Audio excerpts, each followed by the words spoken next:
डायबिटीसच्या पेशंटला आपल्याला आता शोधायची गरज. चला आपण सगळेजण जाऊया मार्केटमध्ये. जर मार्केटमध्ये आपण चालायला लागलो आणि सहज एखाद्या माणसाला आपल्याला धक्का लागला त्याला विचारलं तुला डायबिटीस आहे, तो म्हणणार होच. म्हणजे इतके पेशंट आता मार्केटमध्ये झालेले आहेत. त्याचं कारण एकच आहे की त्या माणसाच्या स्वादुपिंडामध्ये आता मजबूत बिघाड झाला. स्वादुपिंड आता इन्सुलिन तयार करायला मदत करत नाहीये. त्या स्वादुपिंडाला चालवणाऱ्या काही पेशी आहेत जे आपण 10वी 8वी 9वी 10वी मध्ये शिकलो. अल्फा बीटा गामा अशा काही पेशी आपण शिकलो. त्यापैकी ही बीटा पेशी जी आहे ही तुम्हाला प्रोटेक्ट करते, तुम्हाला इन्सुलिन देते. आता इन्सुलिन काय करतं, तुम्ही खाल्लेल्या अन्नापासून रस रक्त मांस मेद अस्थि मज्जा शुक्र हे सप्तधातू जसे तयार होतात तसं एक शर्करा नावाचा घटक आहे शरीरामध्ये ज्याला आपण शुगर म्हणतो. ही शुगर पण तयार होते. आता शुगर शरीराला गरजेची असते.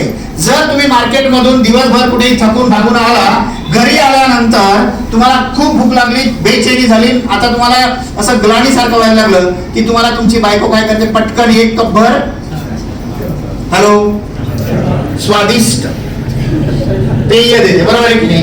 आणि तो काढा पिल्यानंतर 5-10 मिनिटात तुम्हाला तरतरी आल्यासारखं व्हायला लागतं. मला तुम्हाला ताकद यायला लागते, बरोबर आहे की नाही. एक कप चहा मध्ये इतकी एनर्जी. तर शरीराला शुगर गरजेची आहे का नाही आहे. मग ही शुगर इन्सुलिन एनर्जी मध्ये रूपांतरित करायचं काम करतं.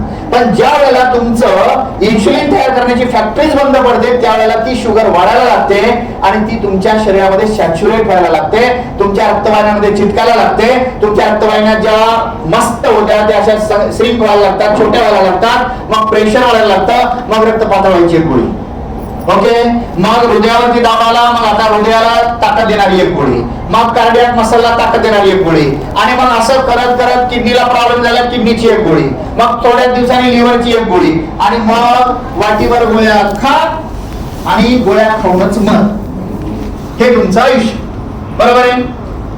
आज तुमच्या या जिल्ह्यामध्ये जितके डॉक्टर असतील त्या सगळ्या डॉक्टरांकडे जायचं, डायबिटॉलॉजिस्टकडे जायचं आणि त्यांना एकच प्रश्न करायचा, सर 50 वर्षाच्या प्रॅक्टिस मध्ये मला एक गोळीचं नाव सांगा जी गोळी शुगरला निगेटिव्ह करू. हॅलो, शुगर मेंटेन करायला लाख गोळ्या आहेत पण शुगरला निगेटिव्ह करणारी गोळी पैदा झालेली. पण समर्थ सक्सेसने अशी एक वनस्पती शोधून काढली जी वनस्पती जर तुम्ही जिभेवर ठेवली आणि त्याच्यानंतर 1 मिनिटानंतर माझी गोळी जिभेवर ठेवा, 1 मिनिट फक्त स्लावामध्ये फिरवा आणि त्यानंतर तुम्ही 1 किलो 2 किलो 4 किलो 5 किलो साखर खावा, साखर मातीच लागली. हॅलो, साखर एकही मेडिकल मध्ये हॉस्पिटल मध्ये जी वनस्पती सापडत नाही ती माझ्या आयुर्वेदाने तुमच्या समोर आणून मांडली. इतक्या ताकदीचं वनस्पती तुमच्या समोर आहे. म्हणून लोकांची शुगर मेंटेन होत नाही, तर इन्सुलिन डिपेंडेंट असलेल्या लोकांना इन्सुलिन फ्री आयुष्य जगायला मदत करणारी आहे. मग ज्यांची शुगर 180 च्या आसपास आहे त्यांनी सकाळी 2 संध्याकाळी 2 गोळ्या घ्याव्यात, उपाशी पोटी. ज्यांची शुगर 200 250 300 आहे त्यांनी सकाळी दुपारी संध्याकाळी 2-2 करावे. लक्षात राहील. मग त्यासाठी एक जबरदस्त ही वनस्पती तयार करण्यात आली. त्या वनस्पतीचं त्या औषधीचं नाव आहे A1. ही A1च. आतापर्यंत असे माझ्याकडे पेशंट होते जे दिवसभरामध्ये 150 युनिट इन्सुलिन कंझ्युम करत होते.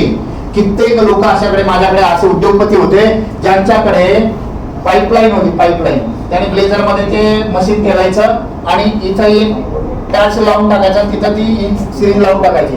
शरीराला पाहिजे तेवढं त्यांनी काढून घ्यायचं त्याच्यात इन्सुलिन. आता मोजून द्यायची गरज.